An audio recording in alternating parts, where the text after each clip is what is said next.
Hello दोस्तों, कैसा आप सब। दोस्तों आज की इस वीडियो में हम ब्लड ग्रुप्स के विषय में जानेंगे, यानी रक्त समूह के विषय में। आपने जरूर सुना होगा कि किसी का ब्लड ग्रुप ए है, किसी का बी है, किसी का ए बी है, किसी का ओ है, या फिर A positive, A negative, B positive, B negative, आदि आदि आप जरूर सुने होंगे। आप भी अपना ब्लड ग्रुप के विषय में जानते होंगे कि आपका ब्लड कौन सा ग्रुप का है। अगर नहीं जानते हैं तो तुरंत चेकअप करवा के ये जरूर जान लें कि आपका ब्लड कौन सा ग्रुप का है। अपना ब्लड के विषय में नहीं जानेंगे तो क्या जानेंगे, है कि नहीं। जानना बहुत ही जरूरी है, क्योंकि जब लेन देन की बात आती है, अगर किसी कोई आवश्यकता पड़ जाए ब्लड देने का या फिर किसी से लेने का, अगर वहां पर ब्लड ग्रुप को फॉलो ना किया जाए तो फिर आदमी का मौत भी हो सकता है। वो कैसे? सपोज कीजिए किसी का ए है ब्लड ग्रुप, उसका रक्त का कमी है। और सपोज कीजिए मेरा बी है, अब उसको हमको रक्त देना है। अब बी वाला अगर ए को दे दिया तो फिर ए का मौत हो जाएगा, या फिर ए वाला बी को दे दिया तो बी को भी मौत हो जाएगा। तो लेन देन में बहुत सावधानियां रखनी पड़ती है, इसीलिए ब्लड ग्रुप के विषय में जानना बहुत ही जरूरी हो जाता है। तो आज के इस वीडियो में हम ये जानेंगे कि ब्लड ग्रुप का निर्धारण किस प्रकार होता है, उसका डिटर्मिनेशन किस आधार पर होता है। अगर किसी का ब्लड ग्रुप ए है तो क्यों है, बी है तो क्यों है, ए बी है तो क्यों है कि नहीं। क्योंकि हम लोग बचपन से ये जानते आए हैं कि हर मनुष्य का ब्लड जो होता है सेम होता है, तो फिर अलग अलग यहाँ पर क्यों बात की जा रही है। हम उसको ब्लड दे रहे हैं तो उसका मौत क्यों हो जा रहा है। वजह है, सबका मौत नहीं हो जाएगा, ब्लड का लेन देन भी होता है, लेकिन स्पेसिफिक कंडीशन में आपको सब क्लियर हो जाएगा। अगर आप बायोलॉजी से रुचि नहीं रखते हैं तो भी आपको समझ में आएगा, चिंता करने की बात नहीं है। तो देखिए, सबसे पहले हम लोग जानेंगे ब्लड के विषय में। ब्लड ग्रुप को समझने से पहले हम लोग ब्लड के विषय में जानेंगे। आपको पता होगा कि ब्लड हमारे शरीर में बहुत बड़ी भूमिका निभाती है। पोषक तत्व यानी जो भी चीज़ हम लोग खाते हैं टूटता है, पच करके जो भी चीज़ें, ग्लूकोज हो या फिर अमीनो अम्ल हो या फिर ग्लिसरॉल हो, जो भी चीज़ें हो उसका परिवहन में, या फिर ऑक्सीजन कार्बन डाइऑक्साइड का परिवहन में, या फिर अदर न्यूट्रिएंट्स के परिवहन में कौन भूमिका निभाता है? रक्त। रक्त ही एक जगह से दूसरी जगह पहुंचाने का कार्य करता है। अगर हाथ में कट गए तो दवा खाते हैं, वो दवा को यहाँ तक कौन लाएगा? रक्त ही लाएगा। ठीक है, रक्त जो है पदार्थों के परिवहन में बहुत बड़ी भूमिका निभाता है। देखिए, एक स्वस्थ व्यक्ति है और वयस्क है, मतलब वयस्क कहने का मतलब 18-19 साल से प्लस का है और स्वस्थ भी है, तो उसके शरीर में लगभग 5 से 6 लीटर तक 5 से 6 लीटर तक ब्लड होगा, है कि नहीं। अगर हम वजन में बात करें, अगर वजन में किसी का वजन अगर 60 केजी है तो उसका ब्लड का जो वजन होगा लगभग 5 केजी होगा, 5 केजी। चलिए यहाँ पर ब्लड को थोड़ा सा समझ लेते हैं। एक व्यक्ति का ब्लड पूरा हम इस कंटेनर में ला लिए हैं, ठीक है, निकाल करके पूरा एकदम कंटेनर में। क्यों? क्योंकि आपको समझ में आ जाए कि ब्लड में आखिर क्या क्या चीज़ें होती है। सेम पदार्थ नहीं होता है, सेम सब्सटेंस ब्लड में नहीं होता है, अलग अलग सब्सटेंस होते हैं। तो जान लेते हैं कि भाई क्या क्या चीज़ें हैं और उनका काम क्या क्या है, शॉर्ट में जान लेते हैं, है कि नहीं। देखिए, ये 5-6 लीटर का ब्लड है किसी व्यक्ति का। अब देखते हैं कि इसमें क्या क्या होता है। इसमें 55% क्या होता है? प्लाज्मा होता है। प्लाज्मा जो है पीला रंग का होता है, तरल पदार्थ होता है। यह 55% होता है, 55%, यानी लगभग 6 लीटर किसी का ब्लड है तो लगभग 3.25 लीटर तक प्लाज्मा ही होता है। और इस प्लाज्मा में 90% जल होता है। क्या होता है? जल होता है, वाटर होता है। और 10% कार्बनिक और अकार्बनिक सब्सटेंसेस होते हैं। सपोज कर सकते हैं कि यहाँ पर ब्लड में आधा पानी ही होता है और आधा दूसरा चीज होता है कि नहीं। कार्बनिक पदार्थ हो सकते हैं, अकार्बनिक पदार्थ हो सकते हैं, बहुत सारा सेल है। देखिए यहाँ पर, चलिए प्लाज्मा के विषय में जानेंगे कि भाई पूरे ब्लड में 55% यानी आधा से भी ज़्यादा प्लाज्मा होता है, जो पीले रंग का होता है, तरल पदार्थ होता है। और जो 45% जो बच गया, कितना? 45%, इसमें क्या होता है? आरबीसी होता है, यानी रेड ब्लड सेल, जिसको बोलते हैं लाल रक्त कणिकाएं। फिर होता है डब्ल्यूबीसी, यानी कि व्हाइट ब्लड सेल, यानी श्वेत रक्त कणिकाएं। साथ में प्लेटलेट्स भी होता है। क्या होता है? Platelets, right. थोड़ा सा जान लेते हैं कि भाई ये सब का काम क्या है। आरबीसी यानी रेड ब्लड सेल, ये जो है ऑक्सीजन और कार्बन डाइऑक्साइड को मुख्य रूप से परिवहन हमारे शरीर में करता है, ऑक्सीजन और कार्बन डाइऑक्साइड का, राइट। अब देखिए यहाँ पर डब्ल्यूबीसी यानी व्हाइट ब्लड सेल। देखिए, कोई बाहरी जीवाणु या वायरस या अन्य तरह के कोई प्रोटीन अगर हमारे शरीर पर अटैक करता है तो उससे लड़ता है कौन? डब्ल्यूबीसी। अगर वह हमारे लिए हानिकारक है तो वो लड़ेगा, पहचानेगा कि भाई कौन चीज़ अटैक किया है, उसके लिए इम्यूनिटी तैयार करेगा, है कि नहीं, एंटीबॉडी तैयार करेगा। तो वो WBC का काम है, यानी व्हाइट ब्लड सेल का प्रतिरक्षा में मदद करता है। तीसरा है प्लेटलेट्स। प्लेटलेट्स का काम है, अगर आप कहीं पर शरीर में कट जाते हैं तो वहाँ पर भरने का उसको काम करता है। कौन? प्लेटलेट्स भरने का काम करता है। अगर कहीं पर कट गए हैं तो वहाँ उसको भरेगा, अगर नहीं भरा जाएगा तो फिर आप सोच सकते हैं क्या होगा, है कि नहीं, रक्त बहता रहेगा। तो प्लेटलेट्स का काम है थक्का जमाने में मदद करता है कि नहीं। चलिए आप जान गए कि भाई 55% प्लाज्मा होता है, 45% में ये सब चीज़ें होती है। अब हम लोग ब्लड ग्रुप्स के विषय में हल्का सा अब आगे बढ़ते हैं। देखिए यहाँ पर ब्लड ग्रुप जो है, एक वैज्ञानिक थे, 1900 ईस्वी का बात है, कार्ल लैंड स्टीनर एक वैज्ञानिक थे, 1900 ईस्वी में ब्लड को 4 समूहों में बांट दिया। कितना में? 4 समूहों में। हम लोग तो पहले से जानते आ रहे हैं कि भाई ब्लड जो है सभी व्यक्ति का सेम होता है, एक ही जैसा होता है, तो इन्होंने बांट दिया, और बांटना भी मजबूरी था, क्योंकि अगर एक व्यक्ति का ब्लड दूसरे व्यक्ति में दिया जा रहा है तो कोई व्यक्ति जिंदा रह जा रहा है, कोई जिंदा नहीं रह पा रहा है, तो कुछ तो वजह है जिसके चलते वह जिंदा नहीं रह पा रहा है, मर जा रहा है, और कोई व्यक्ति जिंदा रह जा रहा है कि नहीं। तो ये सब बातें आपको क्लियर हो जाएंगी। तो जो वैज्ञानिक थे उन्होंने रक्त को 4 समूहों में बांटा, A, B, AB और O। किस आधार पर बांटा, इसको जानना बहुत ही जरूरी है कि नहीं। किस आधार पर बांटा, कुछ तो आधार देना पड़ेगा कि भाई ब्लड अगर अलग अलग है एक दूसरे का तो किस प्रकार से अलग है, किस वजह से आप अलग कर रहे हैं, तो आधार आपको बताएंगे। लेकिन उससे पहले आपको थोड़ा सा हम बता देते हैं एंटीजन, एंटीबॉडी और RH फैक्टर के विषय में। देखिए बहुत ही सिंपल है।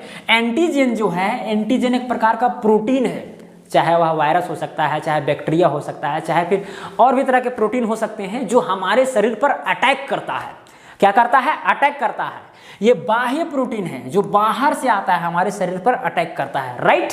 अब ये जो एंटीबॉडी है, एंटीबॉडी भी एक प्रकार का प्रोटीन है, या इस पॉलीसेकेराइड भी रह सकता है एंटीबॉडी, जो हमारे शरीर में जनरेट होता है। अगर कोई एंटीजन बाहर से हमारे शरीर में प्रवेश किया तो उसके खिलाफ अलग तरह के सब्सटेंस सीक्रेट होने लगता है, जिसको हम लोग बोलते हैं एंटीबॉडी। यानी एंटीजन को, उसका जो प्रभाव है उसको खत्म करने के लिए एंटीबॉडी हमारे शरीर में तैयार होने लगता है। इम्यून सिस्टम जो है वो रेडी होने लगता है कि नहीं। और एक है RH फैक्टर, इसको बाद में समझेंगे क्लियरली, है कि नहीं। तो ब्लड ग्रुप कितने हैं? 4 हैं, AB और O। देखिए थोड़ा सा आप आगे बढ़ते हैं। देखिए blood group A, blood group यहाँ पर A है, और इसका जो एंटीजन है वो A है। कहेंगे भाई एंटीजन बाहर से आएगा, बाहर से नहीं, ये अंदर में ही रहता है। ये सेल्फ एंटीजन का बात हो रहा है, सेल्फ एंटीजन, बाहर का नहीं। सेल्फ एंटीजन जो सबके शरीर में लगभग में होता है, किसी में A होता है, किसी में B होता है, किसी में AB होता है, किसी में कुछ भी नहीं होता है कि नहीं, वैसा एंटीजन, सेल्फ एंटीजन, राइट। तो ब्लड ग्रुप किसी का अगर A है तो उसमें एंटीजन A पाया जाएगा, एंटीजन A पाया जाएगा, और एंटीबॉडी B पाया जाएगा। ये एंटीबॉडी मतलब हमारे शरीर में जनरेट होता है। यानी अगर B ब्लड ग्रुप वाला अगर ब्लड हमारे शरीर में डाला जाएगा A वाला के शरीर में, तो फिर उस व्यक्ति का मौत हो जाएगा। क्यों? क्योंकि B का एंटीबॉडी तैयार है हमारे शरीर में, B का एंटीबॉडी तैयार है। A वाला के अंदर में B वाला ब्लड ग्रुप आप नहीं डाल सकते हैं, डालेंगे तो B एंटीबॉडी जो है वो मारेगा, किल कर देगा, थक्का जम जाएगा ब्लड में, आदमी मर जाएगा, है कि नहीं। यही कारण है, आपको क्लियर हो जाएगा, चिंता करने की बात नहीं है। अब जिसका ब्लड ग्रुप A है वह रिसीव कर सकता है A से और O से। जिसका ब्लड ग्रुप A है, अगर आपका A है या तो O है, तो आप केवल ब्लड ग्रुप A वाला से रिसीव कर सकते हैं, ले सकते हैं, या तो फिर O वाला से, और दे सकते हैं A को और AB को दे सकते हैं। यानी 2 आदमी से ले सकते हैं और 2 आदमी को दे सकते हैं। कुल मिलाकर के यहाँ बात है 2 आदमी और 2 व्यक्ति से नहीं, मतलब 2 तरह के आदमी को दे सकते हैं, 2 तरह आदमी से ले सकते हैं, राइट। अब देखिए यहाँ पर ब्लड ग्रुप किसी का B है, इसका मतलब क्या हुआ, यानी उसमें एंटीजन B है। एंटीजन एक्चुअली होता क्या है, रेड ब्लड सेल है। सपोज कीजिए क्या है, रेड ब्लड सेल है, यहाँ पर बलशाही के जैसा होता है, पता होगा आपको। अब जो यहाँ पर एंटीजन जो है इसी के आसपास लटका हुआ रहता है, इसी के आसपास एंटीजन जो है लटका हुआ रहता है, इसी को बोलते हैं एंटीजन, यानी RBC के चारों ओर लटका हुआ रहता है, राइट। तो यहाँ पर अगर B एंटीजन रहेगा, इसका मतलब उसका ब्लड ग्रुप B है। अब जिसका ब्लड ग्रुप ए है उसके शरीर में एंटीबॉडी ए रहता है। एंटीबॉडी ए रहता है कि मतलब ए वाला ब्लड अगर दिया जाएगा उसके शरीर में तो फिर क्या होगा, उस व्यक्ति का मौत हो जाएगा, क्योंकि ए का एंटीबॉडी तैयार है किसके ब्लड में, बी ब्लड ग्रुप वाला व्यक्ति के ब्लड में। तो फिर क्या करेगा, ये वाला को मार देगा। अब मारेगा तो व्यक्ति मर जाएगा, है कि नहीं, थक्का जम जाएगा। अब देखिए जो जिसका ब्लड का ग्रुप जो है वो बी है तो वो रिसीव कर सकता है बी से ओ से। किससे किससे रिसीव कर सकता है, बी से भी कर सकता है, ओ से भी कर सकता है। और देगा किसको, बी को देगा, ए बी को देगा, ए को नहीं देगा। अगर बी वाला ए को देगा फिर दिक्कत हो जाएगा, क्योंकि उसके शरीर में क्या है, एंटीबॉडी है। और एंटीबॉडी का मतलब होता है उसको एकदम मारेगा, किल करने की क्षमता होती है कि नहीं, राइट। अब देखिए यहाँ पर अगर किसी का ब्लड ग्रुप ए बी है, इसका मतलब क्या हुआ, यानी उसके शरीर में एंटीजन ए बी है। अब एंटीजन ए बी का मतलब क्या हुआ, यानी रेड ब्लड सेल जो है, रेड ब्लड सेल यानी लाल रक्त कणिका, इसमें ए एंटीजन और बी एंटीजन दोनों पाया जाएगा। सपोज कीजिए कि ये है मेरे पास रेड ब्लड सेल, क्या है, रेड ब्लड सेल। अब इसमें जो है ए एंटीजन साथ में बी एंटीजन भी रहेगा, बी एंटीजन भी इसमें लटका हुआ रहेगा, तो उसका जो ब्लड ग्रुप है वो ए बी कहलाएगा। और इसके खिलाफ एक भी एंटीबॉडी तैयार नहीं होता है, ये एंटीबॉडी कुछ भी तैयार नहीं होता है, हम लोग उसको 0 या O लिख देते हैं, राइट। तो किसी तरह का एंटीबॉडी तैयार नहीं होता है, इसीलिए वो सभी से रिसीव कर सकता है, ए से भी कर सकता है, बी से भी कर सकता है, ए बी से भी कर सकता है और ओ से भी कर सकता है। क्यों, क्योंकि उसके शरीर में कोई ऐसा एंटीबॉडी नहीं है, किसी भी रक्त समूह का उसको ब्लड दिया जाए तो उसको मार दे, किल कर दे, ऐसा उसके पास एंटीबॉडी नहीं है, इसीलिए सबसे रिसीव कर ले रहा है। इसीलिए ए बी को हम लोग बोलते हैं यूनिवर्सल रिसीवर या फिर यूनिवर्सल एक्सेप्टर। क्या बोलते हैं, यूनिवर्सल एक्सेप्टर। यूनिवर्सल एक्सेप्टर का मतलब क्या चीज हुआ, यानी वो सभी से ले सकता है, कोई दिक्कत नहीं है, क्योंकि उसके शरीर में एंटीबॉडी नहीं है किसी रक्त समूह के खिलाफ, राइट। अब देखिए, अब किसको किसको दे सकता है, ए बी को केवल दे सकता है, इसमें यही खामी है, ले तो सबसे सकता है लेकिन दे केवल ए बी को ही सकता है। बताइए, इतना चालाक होता है कि नहीं। खैर, अब यहाँ देखिए, देखते हैं ब्लड ग्रुप जिसका ओ होता है उसमें क्या होता है, उसमें एंटीजन पाया नहीं जाता है, उसमें एंटीजन नहीं पाया जाता है। अब नहीं पाया जाएगा तो उसमें एंटीबॉडी ए बी दोनों तैयार होगा, ए और बी दोनों तैयार होगा। अगर दोनों तैयार हो जाएगा इसका मतलब ये हुआ कि अगर इसके ब्लड में ए ब्लड ग्रुप वाला ब्लड या फिर बी ब्लड ग्रुप वाला ब्लड दे दिया जाए तो उस व्यक्ति में जो ब्लड डाला गया है वो उसको क्या करेगा, किल कर देगा, मार देगा, थक्का जम जाएगा, है कि नहीं, बहुत तरह की दिक्कतें हो जाएंगी, वो व्यक्ति मर जाएगा। इसीलिए जिसका ब्लड ग्रुप ओ है वो केवल ओ से ही रिसीव कर सकता है। और दे किसको सकता है, सभी को दे सकता है, ए को भी दे सकता है, बी को भी दे सकता है, ए बी को दे सकता है, ओ को भी दे सकता है। क्यों, क्योंकि इसके शरीर में एंटीबॉडी पहले से बना हुआ है, राइट। चलिए अब हम लोग आगे बढ़ते हैं। तो कुल मिलाकर के जो एंटीजन जो है वो रेड ब्लड सेल के क्या रहता है, ऊपर में रहता है, ऊपर में। हाँ, अब यहाँ पर बात उठता है कि आप सुने होंगे कि भाई किसी का ए पॉजिटिव होता है, किसी का ए नेगेटिव होता है, किसी का बी पॉजिटिव होता है। ये क्यों होता है, वो डिपेंड करता है RH फैक्टर पर। RH फैक्टर एक बंदर में पाया गया था, 1940 की बात है, एक वैज्ञानिक थे, उन्होंने खोजा था RH फैक्टर को, ठीक है, जिसके चलते आज हम लोग पॉजिटिव और नेगेटिव के विषय में जानते हैं। किसी का ब्लड ए पॉजिटिव रहेगा या फिर एक नेगेटिव रहेगा, ये सब निर्धारण होता है। सपोज कीजिए ये रेड ब्लड सेल है, क्या है, रेड ब्लड सेल है। होता क्या है कि एक डॉट डॉट स्ट्रक्चर पाया जाता है, रेड ब्लड सेल के चारों ओर डॉट डॉट स्ट्रक्चर पाया जाता है। अगर वह स्ट्रक्चर मौजूद है किसी के ब्लड में, रेड ब्लड सेल में, तब फिर उसका जो ब्लड होगा वो पॉजिटिव होगा। क्या होगा, पॉजिटिव होगा। अगर नहीं है तो फिर नेगेटिव हो जाएगा। नहीं समझ में आया, रेड ब्लड सेल में क्या होता है, एक डॉट डॉट स्ट्रक्चर होता है, अगर वह मौजूद है किसी के ब्लड में तो पॉजिटिव हो जाएगा। अगर ए है, ब्लड ग्रुप ए है, तो उसके ऊपर में पॉजिटिव लग जाएगा, यानी ए पॉजिटिव वाला ग्रुप है, राइट। तो पॉजिटिव नेगेटिव का निर्धारण ये डॉट लाइक स्ट्रक्चर ही निर्धारण करता है। तो यहाँ पर जो ब्लड ग्रुप हम देखें ए बी ओ, 4 तरह का देखें, 8 तरह का हो जाएगा यहीं पर। A positive A negative, B positive B negative, A B positive A negative, O positive O negative. ये क्यों हो रहा है? ये देखा जा रहा है, ये छोटा सा एकदम कंडीशन है जिसके चलते यहाँ पर क्या हो जा रहा है, A positive B positive positive negative की समस्या यहाँ पर आ रही है। डॉट लैक स्ट्रक्चर के चलते, जो कहाँ पर होता है, आरबीसी के ऊपर बाहर की ओर होता है डॉट डॉट स्ट्रक्चर, राइट। ये तो आपको समझ में आ ही गया होगा कि ब्लड ग्रुप ए है तो उसके एंटीजन ए रहेगा, एंटीबॉडी बी रहेगा, ये सब आपको समझ में आ गया होगा। अगर नहीं आया है तो भाई आप वीडियो को पीछे कीजिए, फिर से देखिए, समझ में गारंटी आ जाएगा, कोई दिक्कत नहीं, आपको तो समझा ही दिए हैं। एंटीजन जो है वो एंटीजन ऐसा एंटीजन नहीं जो बाहर से आया है, वो अंदर में ही हमारे शरीर में ही रहता है एंटीजन, राइट। और एंटीबॉडी जो है हमारे शरीर में तैयार होता है। अगर ब्लड ग्रुप ए वाला है तो उसमें एंटीबॉडी बी तैयार हो जाता है, एंटीबॉडी बी तैयार हो जाता है। यानी बी वाला अगर ब्लड उसको दिया जाएगा तो फिर उसको मार देगा, क्योंकि उसके शरीर में बी वाला एंटीबॉडी पहले से तैयार है। इसको स्मॉल में भी कैपिटल ए भी लिखते हैं एक्चुअली। खैर, अगर किसी का ब्लड ग्रुप बी है तो उसके शरीर में ए एंटीबॉडी तैयार हो जाता है, यानी ब्लड ग्रुप ए उसमें अगर दिया जाए तो फिर उस व्यक्ति का मौत भी हो सकता है, राइट। अब हम लोग जानते हैं कि अगर माता पिता का ब्लड ग्रुप कुछ भी रहे तो उसके संतानों में ब्लड ग्रुप क्या होने की संभावना रहती है कि नहीं। सपोज कीजिए, यहाँ पर देखिए, यहाँ पर डायग्राम के माध्यम से आपको समझा देंगे।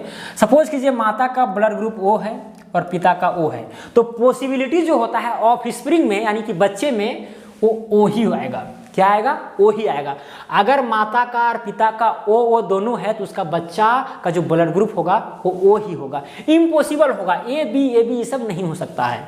अब देखिए, अगर माता का ओ है पिता का ए है, या तो फिर पिता का ओ है माता का ए है, या फिर पिता का ए है माता का ए है, या तो फिर माता का ए है पिता का ए है, मतलब जो भी है, ठीक है। अगर ऐसा कंडीशन रहेगा तो पॉसिबल हो सकता है उसका बच्चा में या तो रक्त समूह ओ आएगा या तो फिर ए आएगा, राइट। और इम्पॉसिबल क्या है? बी ए बी ये सब नहीं हो सकता है, ठीक है। अब देखिए यहाँ पर, अब अगर माता का ओ है पिता का बी है, या फिर बी दोनों का है, तब यहाँ पर जो पॉसिबल होगा ऑफ स्प्रिंग में बच्चा में ब्लड ग्रुप, वो या तो ओ होगा या तो बी होगा। और इम्पॉसिबल होगा, ए और ए बी इम्पॉसिबल होगा, राइट। अगर ए और बी रहेगा तो उसके बच्चे में ये सारा ब्लड ग्रुप होने की संभावना रह सकता है। वो भी हो सकता है, ये भी हो सकता है, बी भी हो सकता है, ए बी हो सकता है, ठीक है। अब देखिए, अगर ओ और ए बी रहेगा माता पिता, तो उसका बच्चा में या तो ब्लड ग्रुप ए रहेगा या तो बी रहेगा, और ये सभी इम्पॉसिबल है और ये वाला पॉसिबल है, ठीक है। और यहाँ पर भी उसी तरह से है, इसको आप समझ सकते हैं आसानी से, ठीक है। स्क्रीनशॉट ले सकते हैं, नोट उतार सकते हैं, ठीक है। तो आज के इस वीडियो में हम क्या जाने, फिर से हम रिवीजन कर देते हैं। ब्लड के विषय में जाने, ठीक है, ब्लड के विषय में जाने, आरबीसी डब्ल्यूबीसी प्लेटलेट्स के विषय में जाने, ठीक है। ज़्यादा हम टाइम नहीं लेंगे, वीडियो बहुत ही लंबा हो जाएगा। फिर यहाँ पर 4 तरह का ब्लड ग्रुप है, ब्लड ग्रुप के विषय में जाने, कैसे निर्धारण किया जाता है ये भी बताएं आपको। एंटीजन और एंटीबॉडी के आधार पर, एंटीजन के आधार पर ब्लड ग्रुप लिया गया है, ठीक है। और एंटीबॉडी तैयार हो जाता है हमारे शरीर में, इम्यून सिस्टम तैयार होता है, ठीक है। और आरएच फैक्टर के आधार पर पॉजिटिव और नेगेटिव का निर्धारण होता है कि किसका ए पॉजिटिव है, किसका बी पॉजिटिव है या नेगेटिव है, ठीक है। और जो एंटीजन होता है वो कहाँ होता है? रेड ब्लड सेल के सरफेस पर होता है, ठीक है। और ये भी हम आपको बता दिए कि अगर माता पिता में ब्लड ग्रुप अगर मैचिंग है या तो फिर डिसमैचिंग है तो उसके बच्चे में किस प्रकार का ब्लड ग्रुप होने की संभावना रहती है, ये तीनों चीज़ें बता दिए। अगर वीडियो पसंद पड़ा होगा तो वीडियो को लाइक कीजिए, शेयर कीजिए, और चैनल पर नए हैं तो चैनल को सब्सक्राइब करके बेल आइकन को प्रेस कर दीजिए, ताकि ऐसी ही वीडियो, नॉलेजेबल वीडियो जो सबको जानना चाहिए, पहुँचती रहेगी समय समय पर, ठीक है। तो आज के लिए इतना ही। जय हिंद, जय भारत।